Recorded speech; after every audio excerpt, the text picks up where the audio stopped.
po, water sign, Cancer, Pisces, and Scorpio. Kumusta po kayong lahat? Okay, so water sign, maraming salamat po sa walang sawang pagsubaybay sa ating pong daily horoscope. And kung ikaw ay bago pa lang sa ating channel, mag-subscribe na po kayo and i-click mo na rin yung ating notification bell para lagi kang updated sa ating mga bagong upload. And sa mga interesado pala guys sa ating private reading, wishing candle, cord cutting, iiwan ko na lang po yung link ng aking Facebook sa atin pong description box below. I-message nyo na lang ako guys, okay? Ayan, kiklens muna natin yung energy nyo bago tayo mag-start. Okay. Tignan natin guys. Focus ng energy mo ngayon.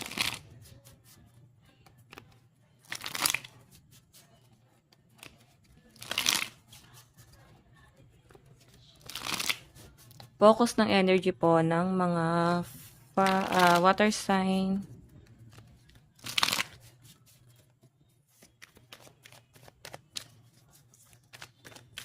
So guys, meron po tayong judgment.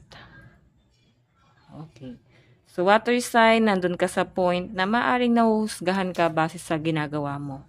Okay, ano ba yung action mo ngayon? Baka kasi guys, hindi tama. Or pwedeng hindi nakakatuwa. Okay, pwede may mga taong nakakapansin. Lalo guys sa relationship, kung paano kayo guys makisama siguro. Yan, tinitignan nila. Sobrang observant lang guys itong taong to. Or yung mga taong nakakasalumuha mo guys, no. Ino-obserbahan nila yung mga galaw mo. Okay? Ayan, kinahusgahan kayo dyan guys. So, water sign siguro, ayan, kung ayaw mo ng judgment, mas maganda guys na alam mo yon, yung mga action na gagawin mo is hindi guys nakaka-open sa ibang tao. Okay? Kung paano rin kayo guys makipag-communicate, kung paano kayo makisama, gumawa ng action. So, siguro doon pa rin kayo guys sa balance, no? Mas maganda kasi guys mamuhay ng walang naiinggit, walang nagagalit, walang nakakapansin sa atin, nakakapuna sa mga ginagawa natin, di ba? Okay, tignan pa natin guys overall energy. Meron tayong perseverance, ang daming challenge sa mga water sign. Meron tayong readiness.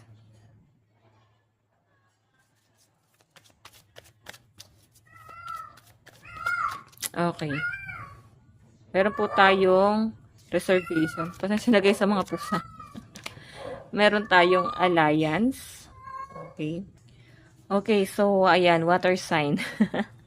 Ang daming challenge, no? Pero yung nakikita ko sa mga water sign ngayon, pwedeng challenge sa'yo ngayon yung araw na to. Nandun ka sa point na marami kang bagay na pinaghahandaan, okay? Parang ano ka naman guys, alam mo yun, fully charged sa pinapakita sa akin dito. Ayan, no? Kahit na para bang ang daming challenge pag nagbabiyahe ka papasok ng trabaho, papasok na sa eskwelahan, or kung saan ka man guys pumupunta tuwing umaga. Sa pinapakita sa akin guys, lagi kang ganado na gumalaw kahit na sabihin natin ang challenge guys, no, nagigising sa umaga. Okay, may pinapakita rin sa akin guys, ayan, nandyan yung reservation. Siguro iba sa inyo, magbabiyahe. May mga kasama ka eh, siguro mga kaibigan mo to. Okay, kung may mga magbabiyahe ngayon. Okay, tignan pa natin guys. Overall energy.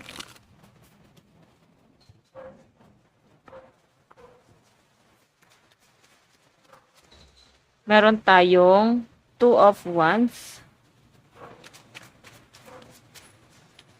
Meron tayong 10 of Cups.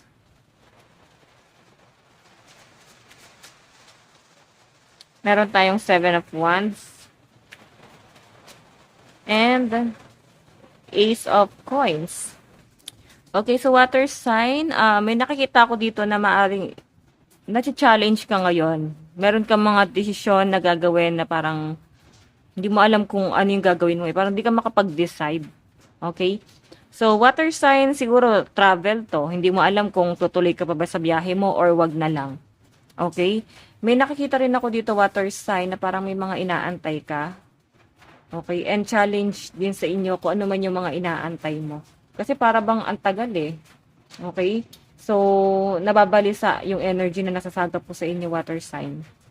May nakikita rin akong meron kayong inaantay na, or meron kayong aantay na communication, approval, or pwedeng ano ba to, sa in-applyan mo bang trabaho to, or pwedeng in-applyan mo trabaho sa ibang bansa. Okay, so ito guys, readiness, then 10 of cups, nakikita ko yung pagiging parang na-excite yung mga water sign, or pwedeng meron kayong nafe-feel na pangungulila ngayon sa pamilya or sa miyembro ng family. Kasi 10 of cups family to guys. Okay? So, ayan, pwede nangungulila ka sa kamag-anak, or pwede kasi guys na ikaw ay nasa abroad, baka na-homesick ka. Okay, maring makaka-feel ka ngayon ng pangungulila, or pwedeng maho-homesick ka. So, water sign, meron tayong reservation and 7 of wands.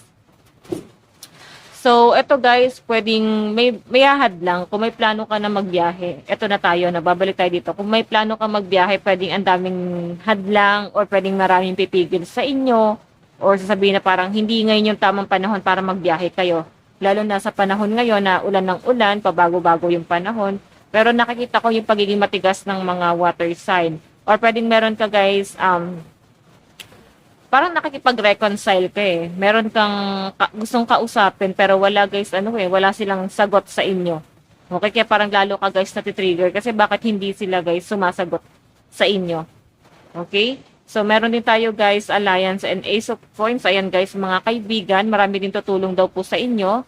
Lalo na pagdating sa pera, or pwedeng marami din tutulong sa inyo guys pagdating sa sa paghahanap ng trabaho. Okay? Okay, so tignan pa natin guys. Sasabi ko na ba, lucky number nyo is 7, 44, 29, and 8. Advice, meron tayong release control. Yung iba sa inyo guys na medyo nagiging insensitive ka, dire-diretso kayo guys. Sa mga sinasabi nyo, hindi nyo guys iniisip kung masasaktan ba yung taong yon. Pwede kasi guys na nasasaktan ka rin. So, ang intention nyo guys ay masaktan din talaga sila. Okay? So, ano na lang guys, kung hindi nyo naman talaga guys intention, medyo laylo na lang kayo guys, no? Kung paano kayo guys magsalita. Kasi may mga nasasaktan, hindi nila gusto kung paano yung action mo. Okay? Tignan pa natin, meron tayong trust your gut feelings. Let your heart lead you to who you are. Okay? So, may nakikita ko guys, malakas ang intuition ng mga water signs. So, paniwalaan mo yan guys, no? Kung meron kang mga bagay na gustong malaman. So, mismo yung pakiramdam mo guys, sinasabi sa inyo kung ano yung totoo. So, sinasabi yan guys, paniwalaan mo kasi 100% or 99% totoo yan guys. Kasi nga, malakas yung pakiramdam mo. Okay, so water sign, ito lang po ang inyong reading bukas po ulit. God bless and love you all. Bye-bye.